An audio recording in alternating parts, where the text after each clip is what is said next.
Welcome to the Fitness Oracle, where we have real conversations. I am your host, John Katsavos. Today, we have a captivating guest whose journey will inspire you to reach new heights. Our guest today is Chad Hufford, a man whose life embodies the perfect balance of finance, fitness, and faith. Born and raised in breathtaking landscapes of Anchorage, Alaska, Chad's upbringing shaped his deep understanding of the financial industry. But that's not all. He's also a master of athletics, nutrition, and performance psychology. As the owner of Veritas Wealth Management, managing an impressive $500 million for hundreds of families across the United States, Chad brings his coaching mindset and teaching spirit to empower and educate his audience. He believes that true wealth extends beyond financial stability and embraces intentional living and abundant experiences. But Chad's story doesn't end there. Together with his wife, Tiffany, and their 6 wonderful children, Chad's family thrives in their close-knit Alaskan community, surrounded by nature's wonders. They relish in fishing, camping, and even the occasional visit from bears, moose, and lynx right in their own backyard.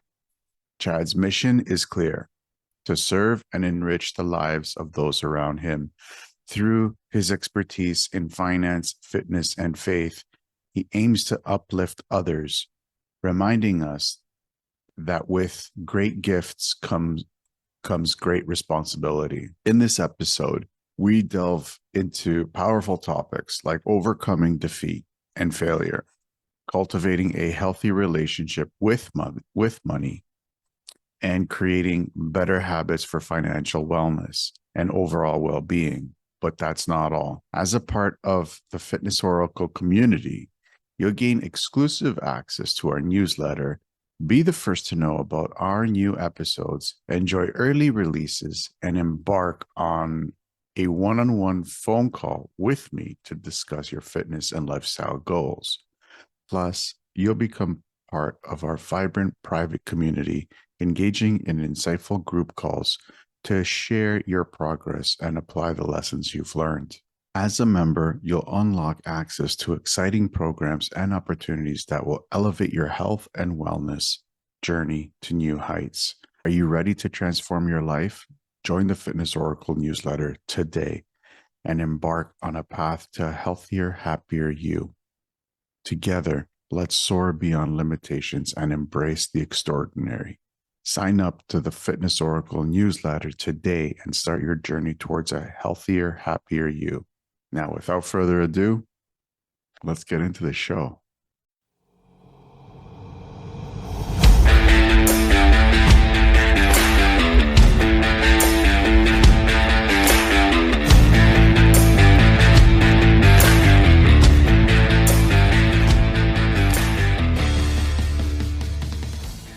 Chad, welcome to the show.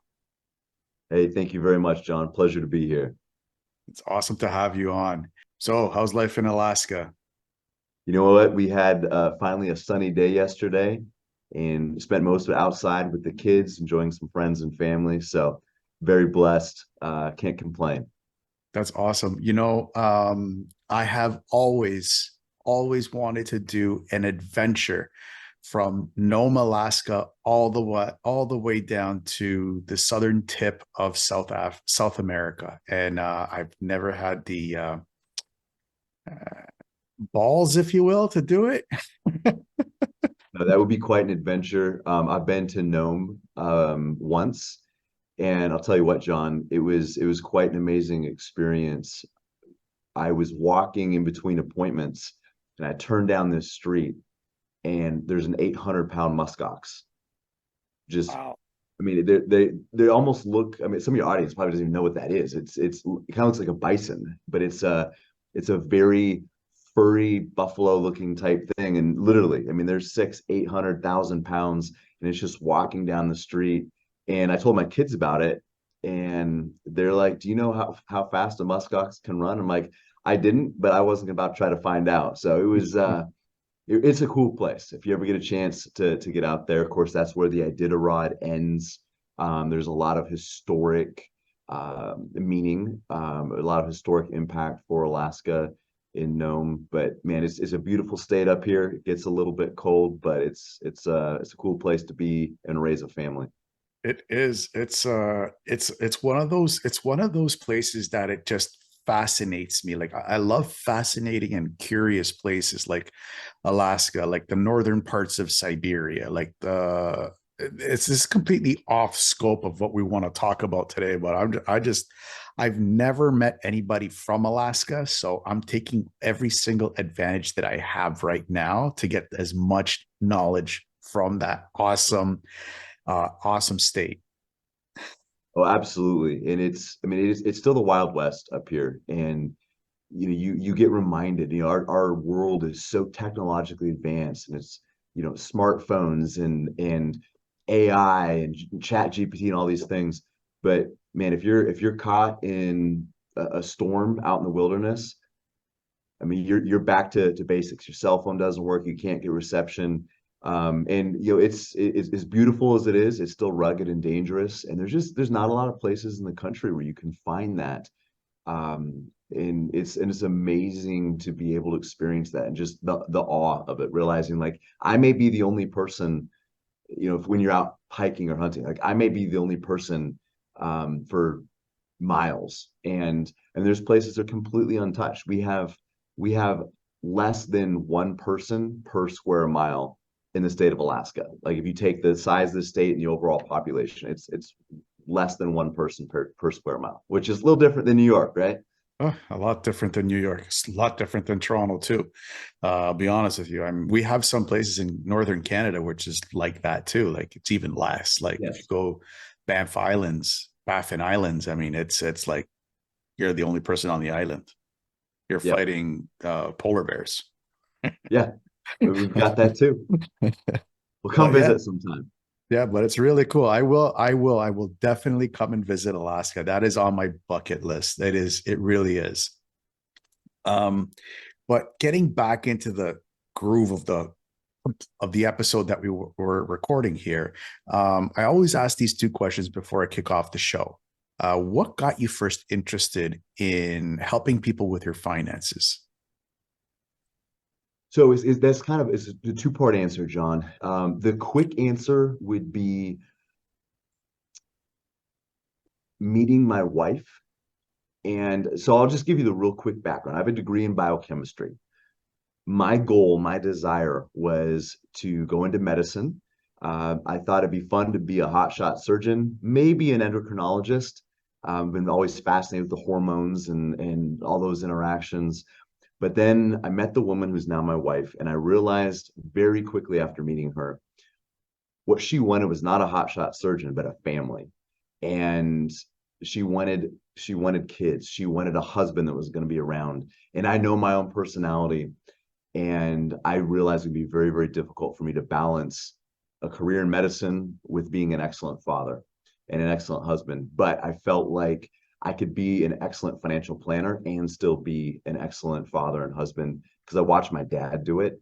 And I could have the balance and still pursue the type of life I wanted. So to be honest, it was the initial was a little bit selfish. It was what I thought my family needed.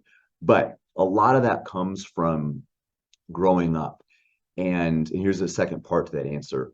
It was seeing people come up to my dad at a basketball game or at the grocery store and thanking him, because he's a financial planner back in the 70s, 80s, and 90s, thanking him for changing the trajectory of their life, not just helping them with finances, but helping them experience more freedom in their life. I remember as a little kid, like watching that, like that's pretty cool. Like my dad has the opportunity to make an impact in somebody's family and somebody's life. That's pretty neat. But it wasn't until I was an adult that I thought, I think I want to go do that. Very cool. Have there been any moments where you say, you know what, I'm done with this. I'm just going to go find a job in a bank and just nice and secure job, and I don't have to Yes. worry about finding clients and this and that? Yes. If I told you that I never looked back, it would be a lie. So I started my financial practice in 2007. I got my Oh, first license within 2 weeks of the beginning of the biggest market crash since the Great Depression. It was a very, very difficult time. And I remember a few years later, we were still struggling. It was a very slow process. I mean, essentially, John, I mean, what I was doing in those early years was pretty much jumping out of the bushes at people and saying, "Hey, you don't know me, but how would you like to entrust your family's financial security and all your life savings to me?" And they're like, yeah, we're in the middle of a huge recession and you don't have any experience. Your degree's in biochemistry. Like, why would I do that? So those conversations didn't always go super well. And one day I was at the University of Alaska and I developed some good relationships there. I understood their retirement system very well. And I ran into one of my old professors. And he actually is one of the professors at the University of Washington Medical School.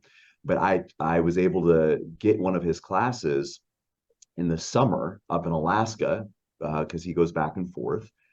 And I took him for an organic chemistry class. Now, at the time, it seemed really good to take a year of organic chemistry, cram it into a 10-week course in the summer.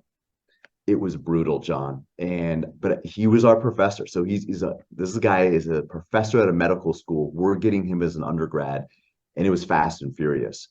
And he knew it. So we were being thrown into the fire. And because of that, developed a good relationship. Well, fast forward, I graduate. I'm 3 or 4 years into my career, and I see him at the university, and he stops me, and we exchange pleasantries. And he's like, "Why are you here?" And I said, "Oh, I just had a couple meetings with a couple other professors. I was talking about their long-term financial goals and helping them get the university retirement system in line with what they're trying to create long-term." And he said, "No, no, no, no, no. Why are you here? You should be a physician right now. You have no business doing what you're doing. You should not be here. You should have been in medical school. You should be in residency right now." And it crushed me because this is a man that I had a lot of respect for. I knew he had a lot of respect for me, and we were broke at the time. Um, I didn't want to take out loans. I was trying to start this, and we were going dollar to dollar, week to week. Um, can't even say paycheck to paycheck because as an entrepreneur, you don't necessarily have a paycheck, right? And it was a very, very dark time for me. It was we had a couple kids at the time, one on the way, and I was doubting myself as a father, as a husband, couldn't provide for my family. And then here's a guy who was a mentor, somebody who I knew believed in me, saying, "You're on the wrong path, man. What are you doing?" And I knew I had medicine as a backup. And that's a heck of a backup, right? yeah. And and there's a lot of pride in that too. Like, man, I could be. I instead of this broke kid walking around trying to get somebody to talk to them about money, I could be a physician. People could call me doctor, and it was it was tough. It was a wrestling match inside my mind for sure, knowing what I felt like I was called to do and what I could do that would make all that pain stop, or at least I thought it would. How did you get out of that? Because that's a very difficult place to be living in. I know it personally. I know that personally. Deep deep down inside, I really know what that feels like. Where your dream is to do something, to be somewhere, to live some way, and you are forced because of life, because of necessity, to be living in the reality of what you have to do. So I'd like to say that there was a light switch moment and it just all got better. And didn't. It was a slow process. And here, so I love your questions. And here's where some of the answers tie in together. You asked me what helped me get started, or what was the inspiration to get started in this. It was about my family. It was about, again, that maybe not completely selfish, but it was more about me than about the people we were helping. I knew I could help people because I'd seen my dad do it. And we're in the middle of this recession. I saw the fear. I saw other people going through the same thing we're talking about. Like, can I do this? Can I provide for my family? Or are we going to lose everything? people saw years and years and years of savings seemingly disappear in a matter of months. So I saw the fear, and I saw people's hopes and dreams starting to disappear. And when I was asked that question by my former professor, I had to really think about, why am I doing this? Because there's easier ways to make money. If it was just about money, I could go do other things.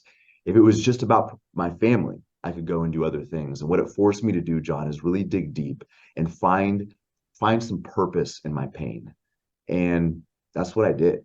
And I was able to really find something much more meaningful than just a job or career. And I think that's when my career turned into a calling, was around that time. And again, it wasn't a light switch. I did not go home happy that day. It was a rough day. But that was part of that transition where it forced me to find even more meaning and fulfillment in what I was doing. And I mentioned this to a class that I teach at church. And just last week, we talk about passion. And a lot of people use that word, I think, way too freely. Because if you look at the base, the very root word of passion means to suffer. It's something worth suffering for. And that's when I became passionate about my career, because I was in the midst of the suffering and I had to make a decision. What is it that I'm doing that's worth suffering for, and finding a purpose in it? Hmm. What you said suffering for, and pathos is passion in Greek. And yes, it does mean to suffer for something greater than yourself. And um, it almost seems like you are looking to figure out different ways to overcome failure.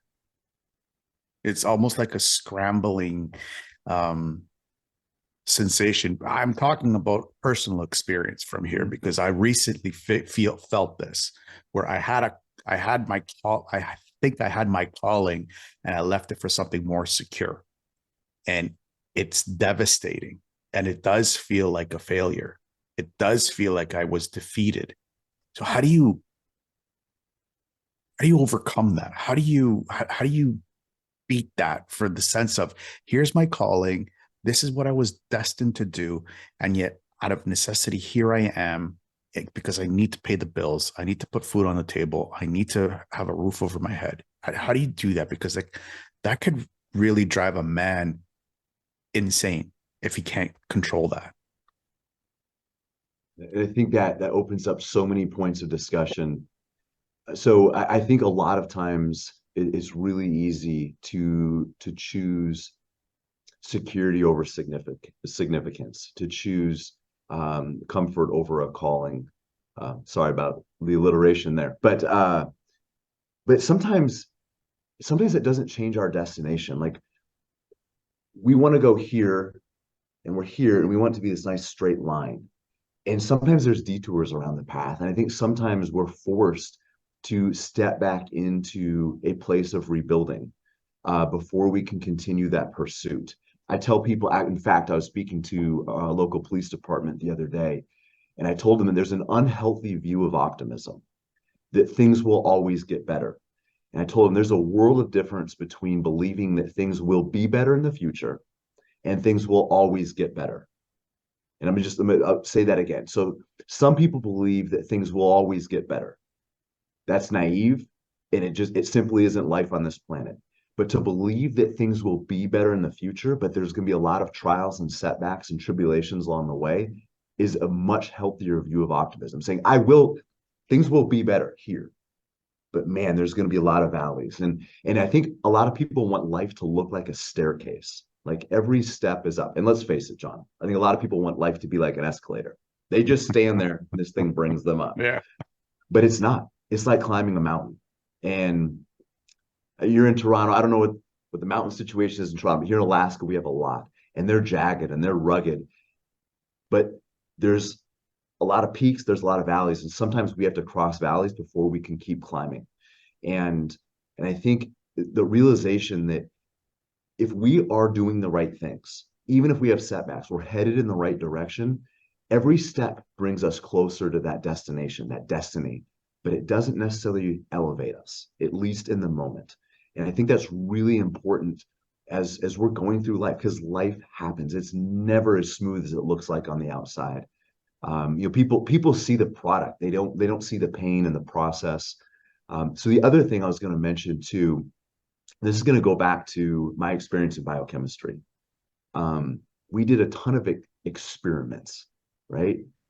And if we look at the traditional view of failure, the uncertainty, the setbacks, there's no difference between most experiments and failure, except with an experiment, you're going into the situation with a willingness to learn from it. And when I was in school, I was doing a lot of research on lipid metabolism. John, I'm a nerd. I'm into fitness, into health. Always have been. This is what got me interested in medicine. So we're doing all this lipid metabolism research and studying various animals that had different nuances, and we never knew how the experiment was going to end up. And in fact, the product, the result of the experience was often not what we had guessed. But we always went into it looking at what can we learn from the process. And I think if people went into difficult situations with that same viewpoint, that they're not married to the outcome, they're not married to the product. They want it to look a certain way, but they're going to learn from the setbacks. They're going to learn from the trials along the way. Does it make failure easy? Absolutely not. Does it make it comfortable? No. But if people can find purpose in that pain and discomfort, again, it's not that we go out to fail on purpose, but it's a willingness to fail with purpose, and those are two very different things. I love that. I absolutely love that. And you brought up so many good talking points because of it. Um, it's hard. It's very hard and very difficult to be able to look at the failure while you're in it and look for the lesson in there, because it's when you're in it. Again, I'm talking from personal experience. When you lose 100 grand in a year, it's not an easy thing to do. And to look back on it, it's something that a lot of people can't handle. It's not an easy thing, but it's an important thing to do. And I love your analogy of the mountains, because and the escalator, because I think it's perfect. Everybody, even myself included, I want my life to look like an escalator, to Mm-hmm. stand on there and bring me up. But I've been knocked down so many times, financially, personally, psychologically, spiritually, knocked to my ass. How do you help people identify the lesson that was learned when you were in the thick of it? Because that's the biggest problem. And how would you help somebody? I know this is about finances, but the finances also tie into how a person feels and thinks and acts. So how would you help somebody, um, just as they feel that they're coming out of it, to look back and say, look, this is what happened. What are the lessons that you picked up from? I think even just doing that, asking that question, can pull somebody out of that moment a little bit. When life gets tough, when we're hit with setbacks, we're hit with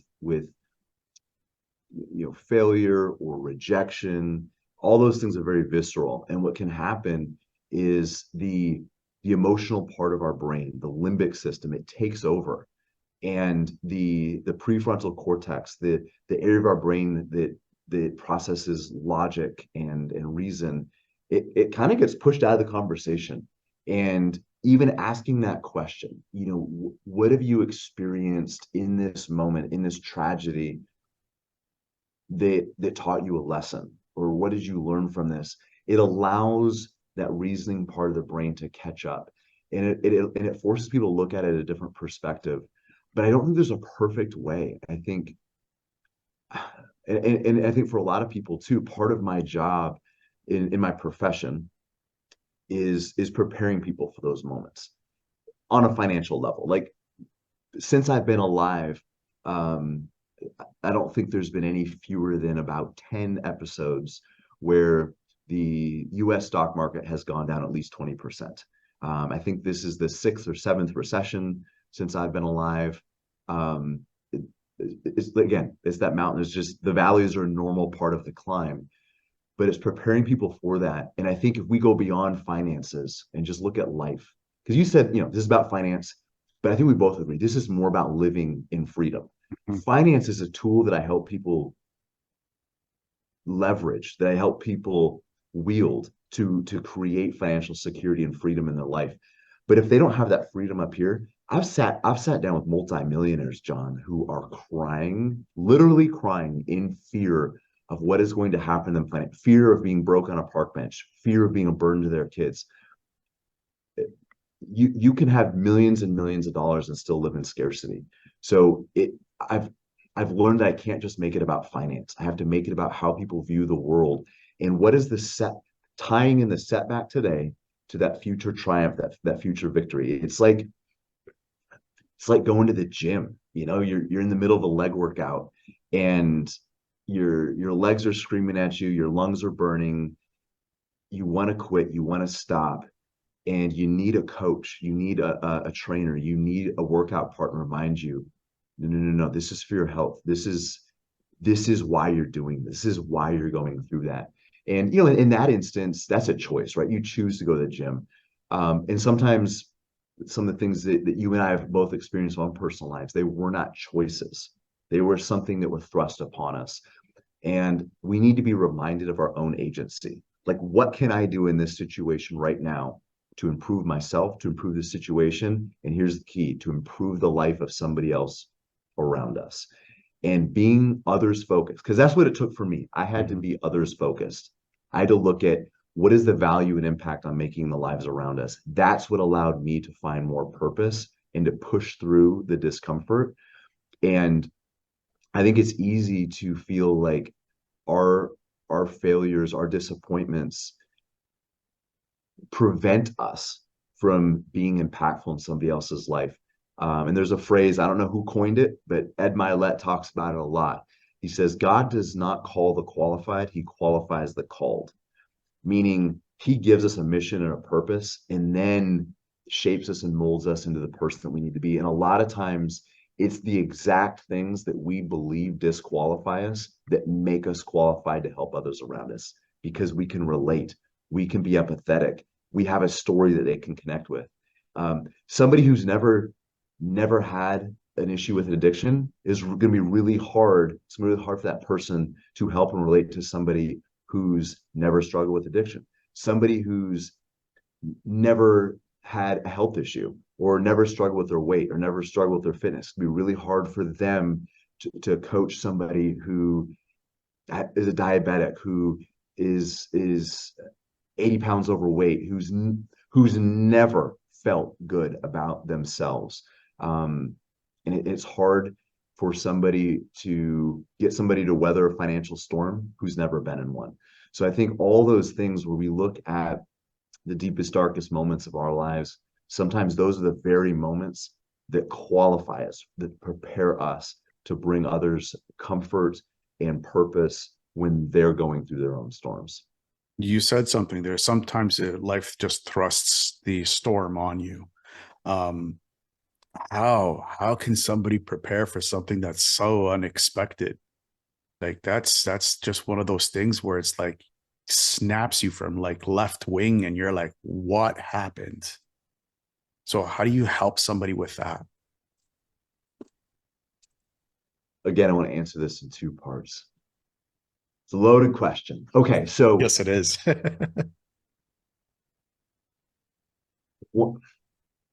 life is going to be painful. We can try to choose comfort, but discomfort will find us. Yeah. So I think it's important to choose discomfort, to find some suffering and do it on our terms.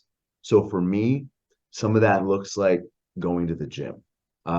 Some of that looks like some of the the educational things, the mental stretches, so to speak, that I do, the things that yeah, I don't necessarily look forward to every day, but they're disciplines that I've committed myself to. They force me to be uncomfortable. I'm in the process of writing a book right now. And I mean, I was a kid that could barely write a postcard, so I'll be honest, man, it's scary for me. And somebody asked me last night, like, so, this is this something you're planning to make a lot of money? I'm not. It's something I want to do to help others, but for part of it, John, is it's something I got to do for myself to overcome some of those fears and trepidation and choose discomfort on my terms. I think that helps. I think it helps to, Mark Twain said, you have to wake up and eat the frog. And what he meant was, if you start the day by doing something difficult or disgusting, it makes whatever challenges you face the rest of the day a little bit easier. And I think we can take an attitude of life like that, choosing to eat the frog, choosing difficult things that bring us some pain, discomfort, some rejection, or at least the chance of those things. We're flirting with failure.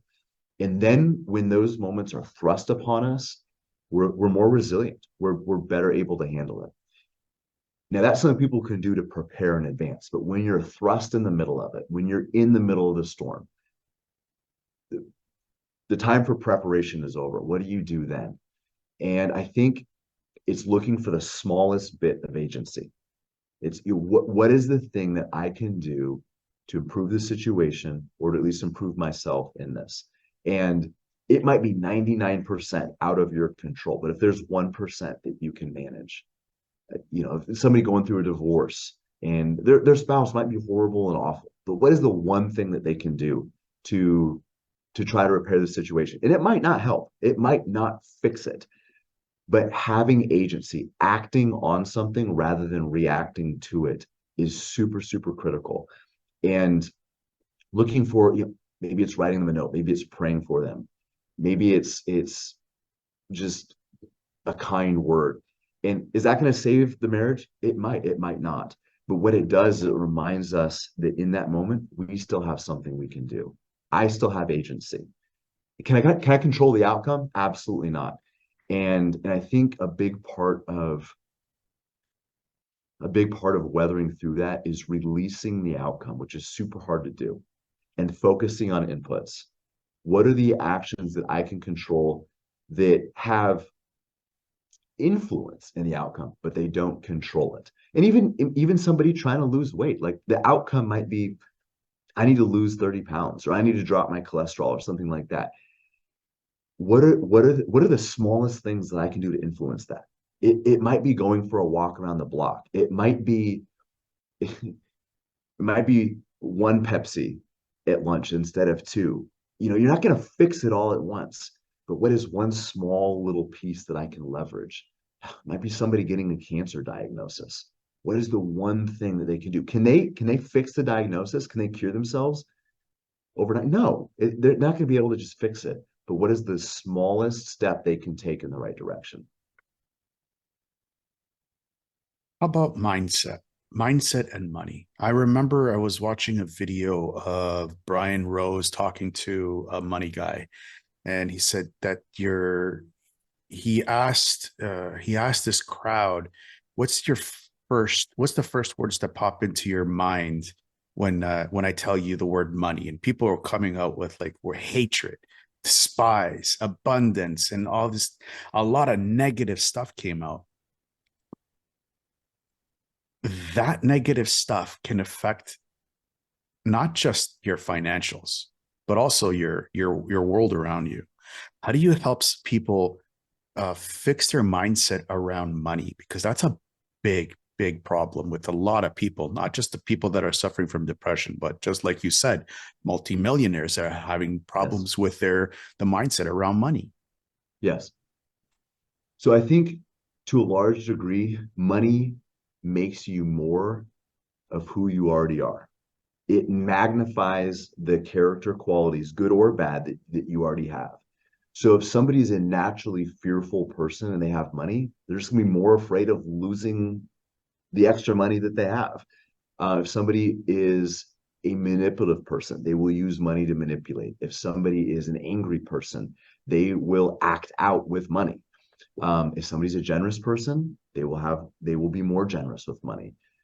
If somebody is looking to impact others, and they have money, they'll be able to do more of it. If they're selfish, they will become more selfish.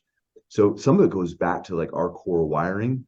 But to your point, money trigger is very much a triggering thing, and it exposes a lot of those things that are already in our hearts or in our minds, the head trash, so to speak. It makes those things come out, and what we try to do is get people to view money as a tool. Now, just like any tool, think of like an axe or a scalpel that a surgeon uses.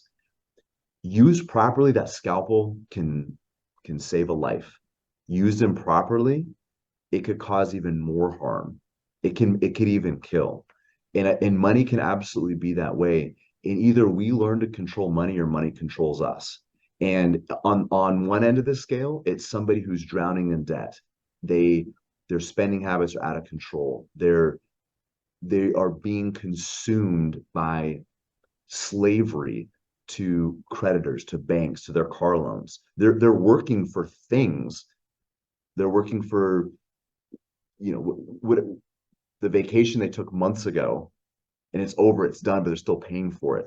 They're working to pay for their toys they don't even get to use anymore because they're trying to pick up a second job to pay for the snow machine or the four-wheeler or the sports car they just bought. But then on the other end of the spectrum, you could have people that are very, very wealthy, and it makes them paranoid. They're worried about losing it. They're still wealthy, but they're still controlled by money. So it's getting them to a point where they are controlling money. They're telling money what they want their money to do. This is the life I want my money to build, rather than money telling them what to do. Does that make sense? It does. It does. It makes a lot of sense to getting money to work for you rather than you working for money. And it does make a lot of sense. But I'm still curious to know, would it be possible for somebody to be able to change the way they are? Because I'll use me as an example because I can only speak about myself. When I get a good paying job, I always want more. I always want more and more and more and more. And the second I start to pay down that Visa or that MasterCard or that credit card, I start buying more stuff. And that is a negative downward spiral that keeps, like you said, it's me buying more toys to fulfill some need that I have no idea what it is. So how can you help somebody break those old habits and create more healthy habits that money can actually, like you just said, get the money to work for you rather than you working for that money?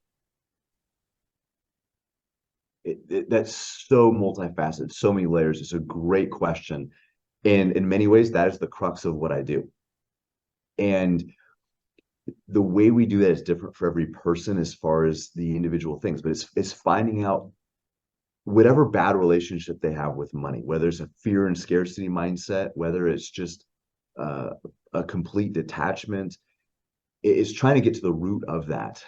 Um, sometimes sometimes these meetings sound more like counseling sessions than financial planning sessions, as you can imagine, because we're getting into those same things right now. But it's finding purpose for money, finding meaningful fulfillment. And that's what's really hard, is because a lot of times people spend money on things that they think they want, but in reality, it's things that they think other people think they should want, if that makes sense. Like, we're Yeah. buying the car because we think it might impress the neighborhood, and it is, a lot of this is done subconsciously. We're not consciously doing it, but we're buying things because we think other people value them, not necessarily because we're trying to impress them or show off. It might be to fit in. It might be to prove our self-worth. I'll tell you what, that even today, God has blessed our business so much. We've been very, very successful. I've been able to help a lot of families. I have an amazing team around me. This is not, this is, I'm just a product of God's grace. But man, John, there's a part of me that would love to show this to my old professor. To be perfectly honest, there is a part of me that still wants him to know that, hey, I made it. You were wrong about me. I wasn't supposed to be a physician. Um, and and I've got to be careful that I don't let my own insecurities dictate how I spend and utilize money, because that can become they can be very harmful. But it's helping people identify like what is meaningful to them.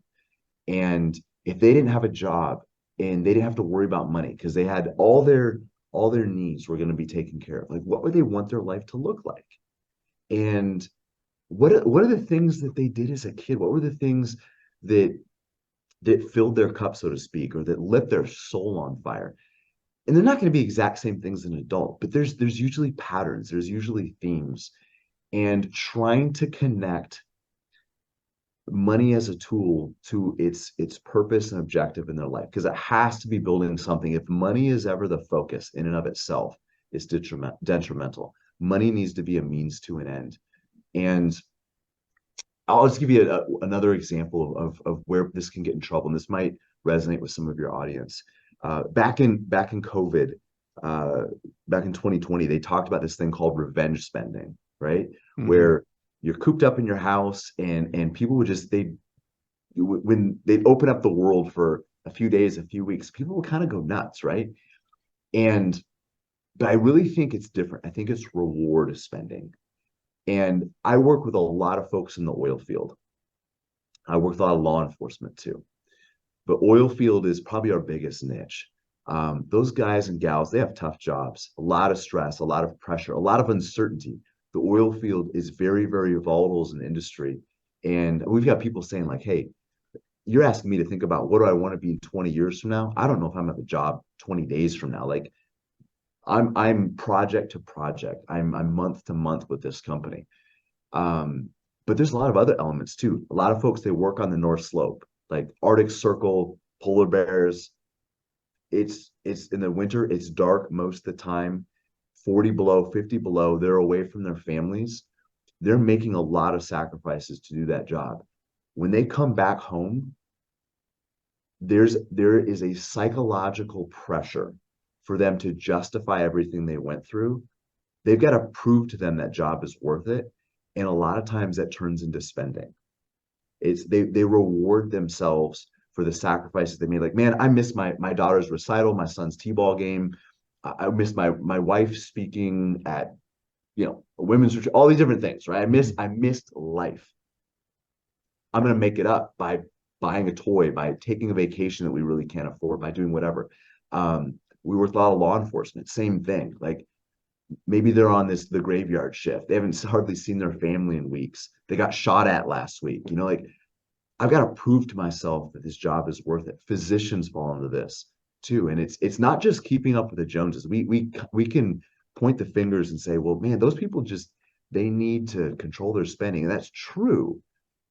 But sometimes it's because their money doesn't really have a purpose in their life, and they're trying to reward themselves with money. And what it does is it temporarily numbs whatever the issue is, but people have got to get down and find out what is it that hurts, and finding a way around that. And I don't have a perfect answer for you. I wish there's a 3-step simple process, but it sometimes it's finding stillness. It's finding quietness. Our world is so noisy and busy.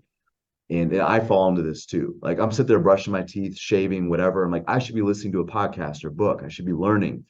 In case you haven't noticed, I'm a bit of a nerd, uh, but it's sometimes just listening to the quietness in my soul, and feeling some of that pain, feeling some of the frustration. Again, for me, that's in my workouts. A lot of times I don't listen. I have headphones in so people don't talk to me, but I'm just listening to my own thoughts. I'm listening to my own soul. and in dredging the depths of my own insecurities and trying to find out what is actually going on inside of Chad. And that sounds maybe a little fluffy or weird, but I don't think people listen to themselves. I think we fill those silent spaces with something, with our phones, with technology, with conversations, with Netflix, with whatever, with life, with work. Um, and I think some people are afraid to actually hear what they're thinking. And that sounds a little bit weird, but it's necessary. It's necessary for people to step back, find some stillness, and really find out what they want to get out of life. I don't think it's weird at all. I don't think it's weird at all because when I used to run, when I go for long walks, and my walks are more like marches, I don't have this. I don't have nothing. I can't. I'm too focused on my breathing. I'm too focused on other stuff and focusing on me. That's my me time. So I don't find that weird at all. What I do find interesting is what you said with the revenge spending. And I see that in myself now. And I see myself doing a lot of revenge spending. Here I am, lost 100 grand last year and just got a job, a job. I got one of those, and it pays very well, pays me very well money. And before I had the job, I called up my financial planner and I'm like, we need to sit down and we need to talk about how I'm going to take some of this money and invest it properly. And I bought like a whole bunch of supplements and 1 gallon bottle of water that I'm waiting to come on Amazon. I went crazy on Amazon. Most of my paycheck is gone.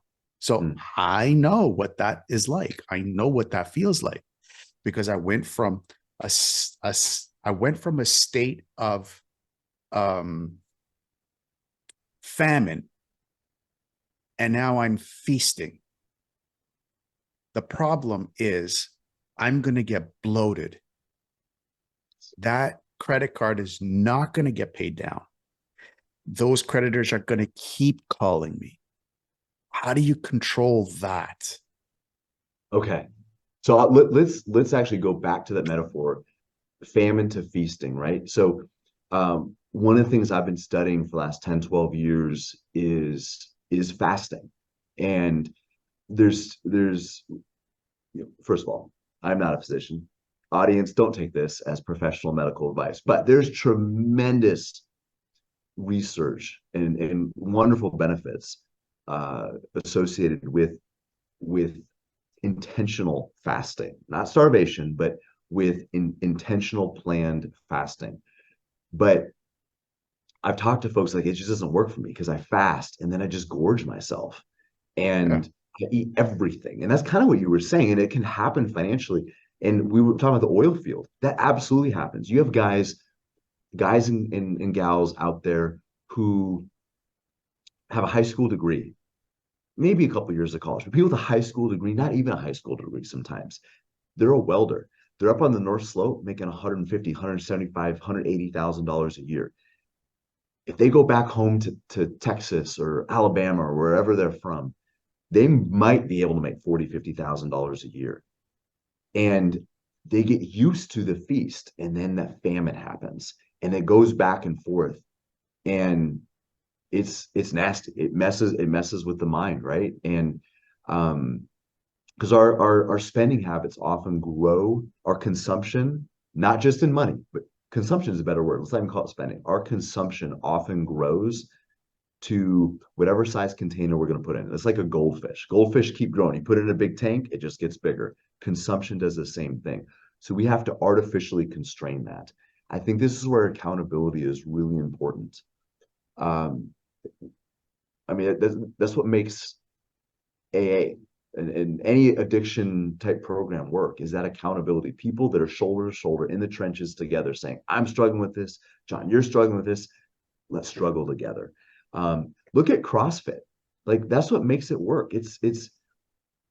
I tease people sometimes because number one, I'm not the guy that wants to be in a group, people cheering. Like if you cheer for me during my workout, John, I might have to try to fight you.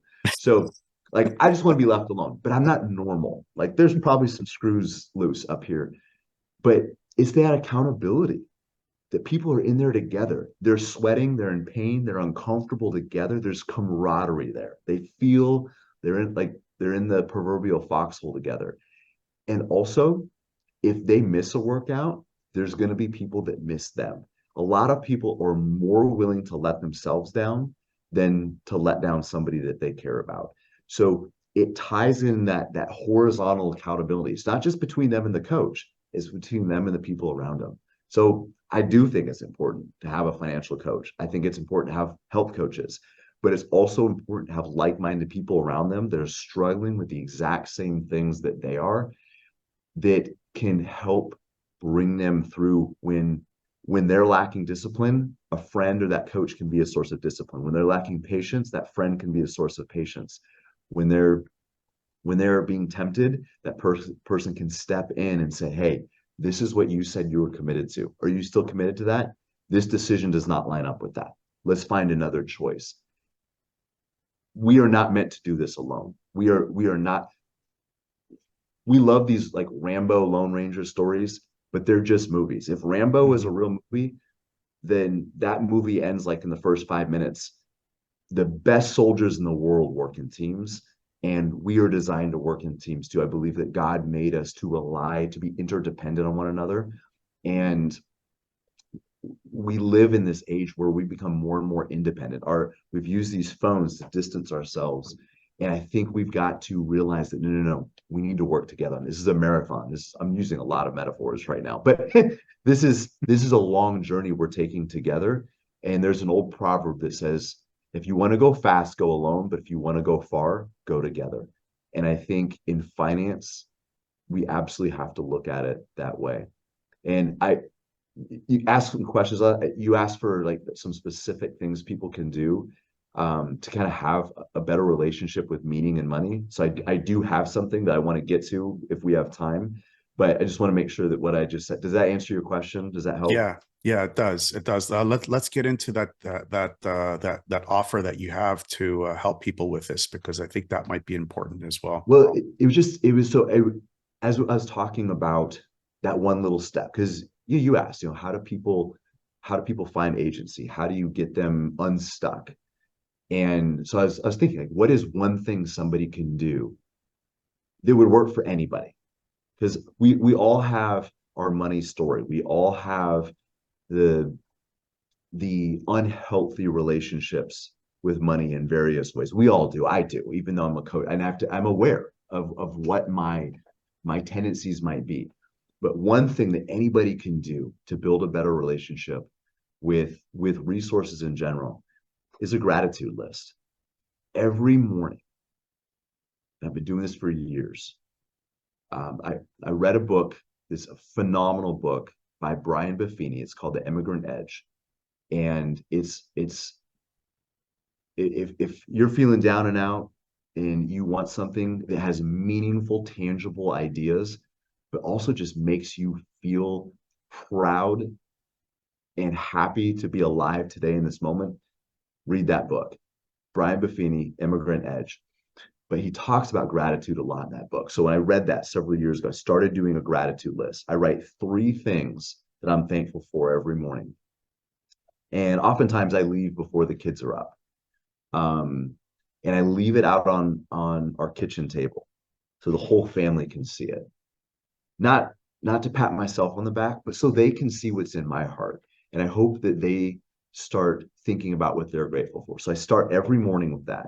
Every day we end with, I ask my kids, what was the best part about today? What did you enjoy most about today?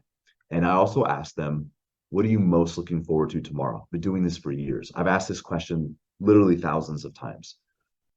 But what it does, it gets my kids thinking about what were some great moments about today, and to look forward with anticipation to the day ahead.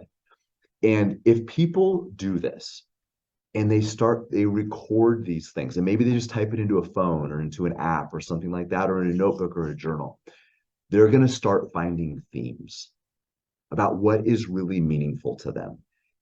And then they can start attaching money to those things and realizing if helping people, if ministry, if travel, if whatever that thing is that fills your cup, that builds you up, they'll start seeing those themes come out. And it's not going to happen right away. And there's a lot of other things that get better writing a gratitude list, especially early in the morning. Like you start your day looking for what's good about your life instead of complaining about what's bad. Um, not picking up your phone to look at the news, that helps too. Like, oh, like let's check out all the horrible things that have happened while I was sleeping around the globe. Like that's a terrible way to start the day. But starting today, purposefully looking at what is good and wonderful and blessed about your life, you will learn to see during the day when you're stuck in traffic, when you're late to a meeting, you'll learn to see oh, this is something I can write down about tomorrow. This is something I'm thankful for. You'll learn to see the good in life and not ignore the bad, but to be able to look past it or look through it. And I think that's a really tangible step that people can take um, to finding out what money can do for them to leverage that thing. Because what's deeply purposeful and meaningful to me isn't going to be the same thing as to you, John. We have different things that light our fires, and it is very much an individual journey. I love that. I love that. Part of my practice is gratitude lists, and not the I'm grateful for my parents, I'm grateful for my spouses, I'm grateful for my kids or my siblings. Something more deeper, and I love that. I love how you start the day with it. And I haven't read that. It's the Immigrant Edge. Immigrant Edge by Brian Buffini. He's an Irishman that came here at 19 years old with like 72 bucks in his pocket, got in a terrible, terrible car accident. Well, he was on a motorcycle. The other person was in a car. The car won. So he doesn't know anybody. He doesn't understand the culture. He has no job. He has no money. His leg is broken and it gets gangrene. Oh, So this is like 30 something years ago. He ends up being several $100,000 in debt in 1990 money or 1985 money, which wow. is, probably $1 million today. No job, no money, no connections, hundreds of thousands of dollars in debt. And it was this mindset that he had to develop. And the book has so many practical takeaways. And really, so the crux of the book is why do immigrants seem to have an advantage when they come to this country?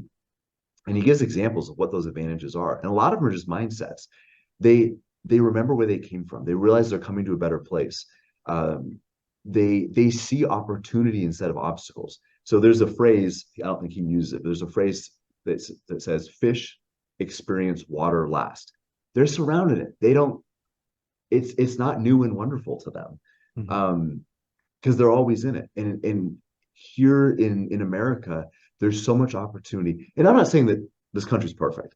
I'm not saying that there's not terrible things that still go on. There absolutely is. But we're surrounded by so many opportunities that we ignore those, we focus on the obstacle. Part of this book is helping people see the opportunity in North America that people have that they've probably been surrounded by, that when people come from another country, it's obvious to them, but we look past it because it's all we've ever known. So yeah, Emigrant Edge by Brian Buffini. It is, I I finish. I don't finish all the books I start, but I finish usually between 100 and 140 books a year. So over the last few years, probably read close to 1,000 books. This is still one of my favorites. It is one of the most uplifting books that I've ever read, and I just reread it here a few months ago. Um, it's yeah, super encouraging, but also very practical. I have to pick that book up and take a read because I love reading, and I agree with you. Because I remember this story, or we're going to come close to the end of this Yes. and close to the end of the show, but I just want to throw this in there. 1996, I was in Greece. I was in Athens, staying at my aunt's house in Athens, and it had a clear view of the Acropolis. Like you could see the Acropolis in the distance. And I looked at my cousin and I'm like, gee, I wonder how many times have you been up there? And he just looked at me. We were in our, I was 20. I turned 20. So he was maybe 21, 22. And he just looked at me and he's like, I've been up there maybe 2 times. Like, you have the Acropolis, cradle of modern democracy, the cradle of our modern civilization. And you've only been up there a couple of times in the last 20, 21 years. And he's like, I see it every day, John. I see it every day. I'm like, if I was here, I would be up there at least twice a year. Well, think about this. Like, this was our phones are a miracle, and now we give them to 2-year-olds to play with. Like, 20 years ago, just 20 years ago, an iPhone would have been, or any smartphone was almost beyond belief. 30, 40 years ago, people couldn't even imagine it. There's more computing power than exists in the iPhone than the NASA in its entirety had trying to bring the Apollo 13 mission back to Earth. Just think Yeah. of that. That entire headquarters, that control room. You know, you watch the movie and they're working on all these different things. Like, they would have killed to have the computing power that an iPhone has. But miracles become mundane if we let them. And I think each of us have miracles in our life that we've looked at so often that we forget how important and special. Each of us, I think, have gifts and abilities that we've known that we look past and we forget how miraculous they are. Yeah, yeah. And that's the sad part about life. And it's in general. It's in general. It's a It sad is. part of life. So we're coming up close to the end of the show. And these are the 10 questions that I ask all my guests. And I just want to have your perspective on these 10 topics. With the increase in people suffering from depression from the past uncertainty that we've lived through, what's the one thing that you could tell them to keep their hopes up?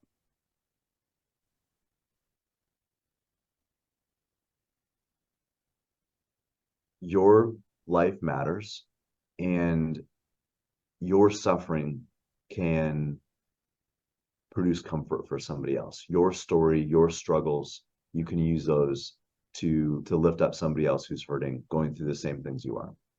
Cool. What's the one thing that you do daily that amplifies your ability to stay focused?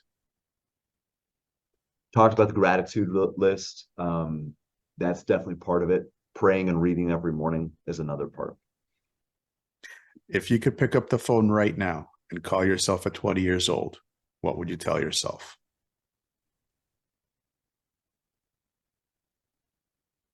Live in the service of others. Find your uniqueness and exploit that in the service of others. Looking back, would you change anything? I have regrets, but I love my life right now. And I strive to learn through some of those things that I wish I didn't do, but I can't say that I would change anything because all those things are a part of who I am today. What's more important to a man, his word or his purpose? I think they're intimately tied together. And I think when they get divided, that's a loss of integrity. But I think purpose is the magnet that eventually, if we allow it, draws us back into alignment. So I guess I'd have to say purpose. Cool. What scares you? Being helpless. Cool. Where do you see your business, Veritas Wealth Management, in the next 5 years? We've got folks all over the country right now, but what I would like to do is to see us become more accessible to help more people. We've hired a lot of folks, financial coaches that deal with the exact same thing, helping people create a better relationship with money, helping people be accountable, helping people connect with other like-minded folks. And we're serving a few thousand families, a couple thousand families right now. I would like to see that expand and grow without anybody on my team losing their own work-life balance. And I would hope that we become not just better at our jobs, but better humans in the process. And I'm excited to add more people to the team. I love every single person in my office.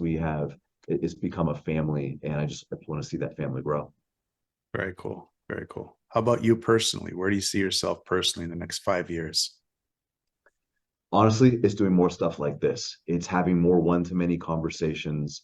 I do believe we have a powerful message. I do believe we have some great tools, some resources, and we do a lot of one-on-one, and that is vital. It's important, but I also want to be doing more of this because I have to scale. I have to be able to, in order to help more families without giving up what's precious in my life, which is my faith, my family, and my own health. I was going to say faith, family, and fitness. That's just too many F's in one sentence. But um, I have to be able to scale effectively without diluting the power of what we do. So it's more speaking engagements. It's more of this. It's figuring out how to use social media someday. Those types of things. You and me both. With the social media. Where can people find more about you? So our website is veritasalaska.com. We also have another link, oilfieldretirement.com.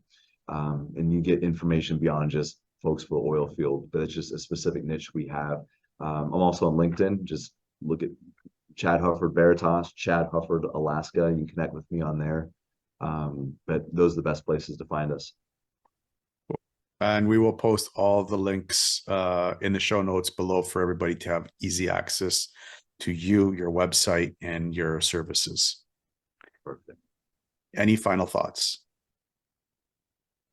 Well, first of all, this has been uplifting to me. I've really enjoyed this, John. It's been a pleasure and an honor talking to you, talking to your audience. I hope people have valuable takeaways. And I would just ask people to wake up every morning and choose excellence. It's not a one-time decision. It's a decision we have to make every day. And another Ed Milet quote: "We don't always get our goals, but we always eventually get our standards." So even when we're going through difficult times, we're going through setbacks, we cannot afford to lower our standards. Choose excellence every morning, and then wake up tomorrow and choose it again. Chad, thank you so much for coming on the show.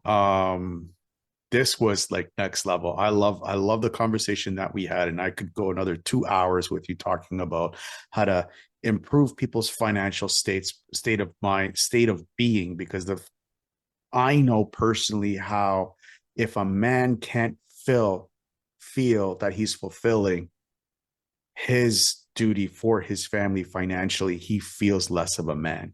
That is clear cut, and that was a big beacon for me earlier this year. So for you to be helping people, families get over that hump, I mean, that's beautiful. It's beautiful. I mean, there's nothing better than that. I mean, it builds a boom for a man's self-confidence as well. So thank you so much for your services, and thank you so much for all that you do. And this conversation was next level. It's been my pleasure and honor. Thank you, John. Going through hard times is just a test. What you need to know is that when you get out of whatever you're going through, you will be stronger than ever before, and you don't need to go through it alone. Always know that you are not alone. Stay tuned for more real people with amazing stories that are just like yours. Until then, to everyone out there listening, I wish you a good morning, good afternoon, or good night, wherever you may be in this crazy world. Hey guys, John from Resilient Reboot Productions and the Fitness Oracle. I just wanted to thank you for watching this episode, and I really do hope that you enjoyed it. Please don't forget to subscribe, hit that bell, and share this episode if you are watching this on YouTube or on Rumble. If you are listening to this on iTunes, Spotify, Google Podcasts, Breaker FM, or whatever streaming service that you may be using, please give us a 5-star rating and a positive review, as it will help us reach out to more people that are suffering from mental health issues. Now, if you haven't done so already, I am offering access to a free weekly newsletter that we send out every Sunday, and it's jam-packed with podcasting tips and health and wellness tips to keep you balanced in the podcasting and content creating space. So if you haven't done so already, sign up to this free newsletter. It's totally free, and it also gives you access to the Fitness Oracle private community in Mighty Networks, where we talk about this episode. We talk about how you have implemented these lessons that you've picked up in your life and how it's impacted your life. And we are working on a lot of great other programs and support systems for you guys to be able to access. So if you haven't done so already, sign up to the newsletter, and I'll see you guys on the inside.